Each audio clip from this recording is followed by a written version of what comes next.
How's it going, guys? Akira here, and today I'll be basically doing individual upload parts for my top 10 game consoles of all time. So little ground rules before, and I mentioned this before. This does not include the current generation consoles, so it does not include Xbox Series X or PS5. And when these were recorded, the Switch was still the latest console. So since that was ongoing at the time of the recording, I won't include the Switch. And obviously no Switch 2 because the Switch 2 wasn't out yet at the recording of that, video. So yeah, so enjoy the individual parts of my top 10 game consoles of all time. I'll do the each individually. So yeah, so basically you'll be getting the same intro for all of them. Other than that, guys, thank you guys for watching. How's it going, guys? Akira here, and today I'll be doing a long-awaited video, right?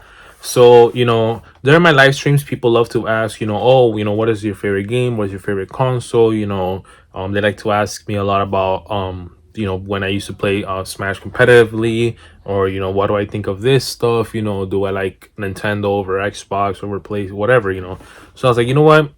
Let me just make this YouTube video right now.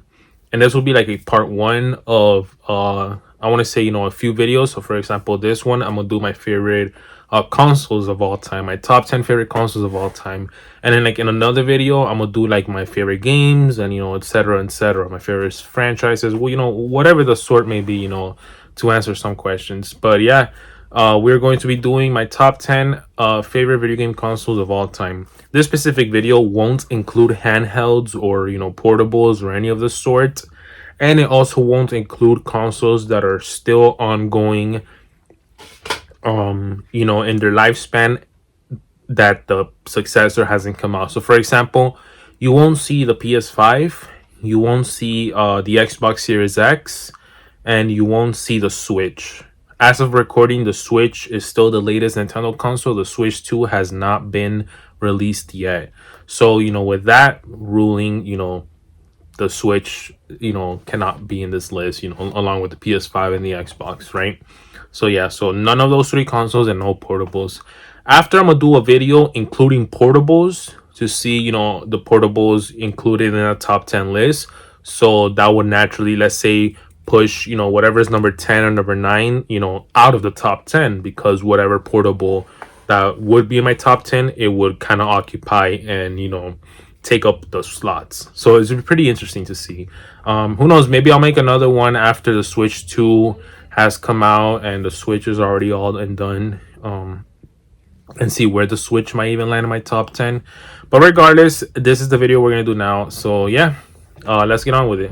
All right, so at number 10 we have the Xbox 360. I don't know, I think this is lined up correctly, right? Yes, I'm showing it off correctly. I'm showing off the slim variant of the Xbox 360, as you guys can see.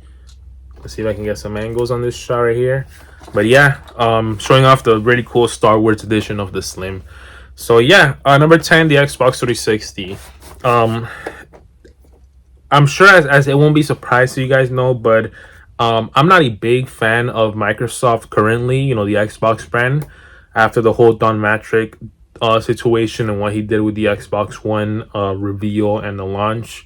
And ever since then, to me, Microsoft, like, there's nothing interesting to play on it besides very few exceptions. And for me, those would be like the Forza Horizon games that have come out, throughout the Xbox One and the Series X lifespan. Stuff like Rare Replay, where it's a collection of old school Rare games that include like Conquer and Banjo and Viva Pinata and all sorts of those games.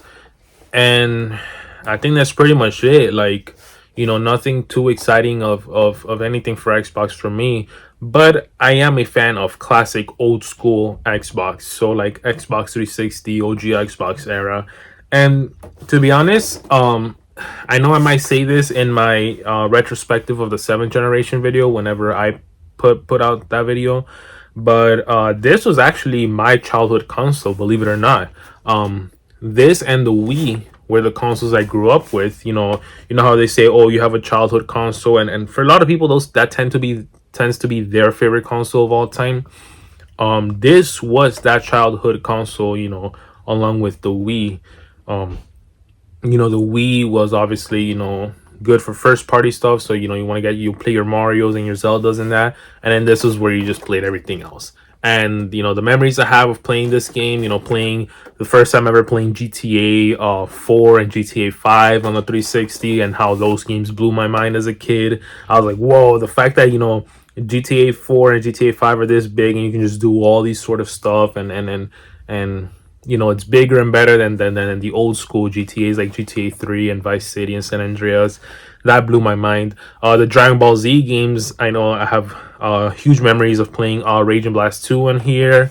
I have memories of playing Forza games like the original Forza Horizon, the Need for Speed games, even though they weren't that good in this era. I remember playing Need for Speed Run, the Run on the 360.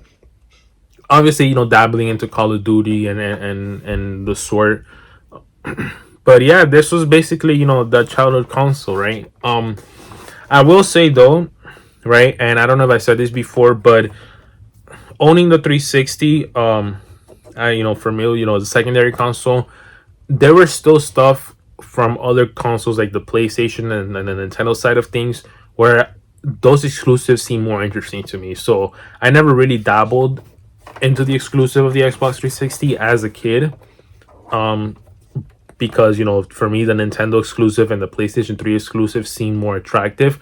But growing up, and obviously as you grow up you just know more stuff, this has some of the most creative exclusives that Xbox has put out, of all time, right? Besides the OG Xbox, you got stuff like Viva Pinata, you got stuff like Cameo, Crackdown, different type of games that's not just Forza, Halo, and Gears of War, Forza, Halo, Gears of War, Forza, Halo, Gears of War that you see on Xbox One, Xbox Series X. You had those stuff, and I know games like I said, Crackdown, Cameo, Viva Pinata, all those games. They're very fun games and just games that I love playing on a 360. Along with the multiplats that were big at the time, like your Red Deads, your Call of Duties, GTA, stuff like that. But yeah, this is a very solid console. This thing, it in the seventh generation it turned out to be the worst selling out of the three of them, because the Wii was a hot success and the PS3 made a huge comeback. But regardless, this was the place to play games on the seventh generation, or at least the first half, before Don Matrick was kind of turning this into a Kinect and smart glass box. Because unfortunately, that's literally what the Xbox 360 was towards the end. Literally by like 2012, 2013, this was just a Kinect and smart glass box. And it wasn't interesting. And by that time, the PS3 was the more attractive console. But if we're talking about like 05, 06, 07, 08, those early years, this was the more attractive console compared to the PS3. But yeah, that is pretty much it. Those are my thoughts on the Xbox 360 for number 10. I'm probably missing here a few things of that. One thing that this thing did better. I love how this did avatars. It made just feel more connected, more customized. Like this is your Xbox with your avatar and your customizations on it. Meanwhile, the PS3 didn't have stuff like avatars, but it did have themes, right? Because you could customize your themes and stuff like that. But this one did as well. So little things like that it did better than the PS3 that kind of wish the PS3 had done, or because I know that we also had the Mii's. But regardless, yeah, number 10, top 10. A few years back, it would have been it would have been a very close battle. This being like number 10, number 11, because something like the Genesis would have topped it. But yeah.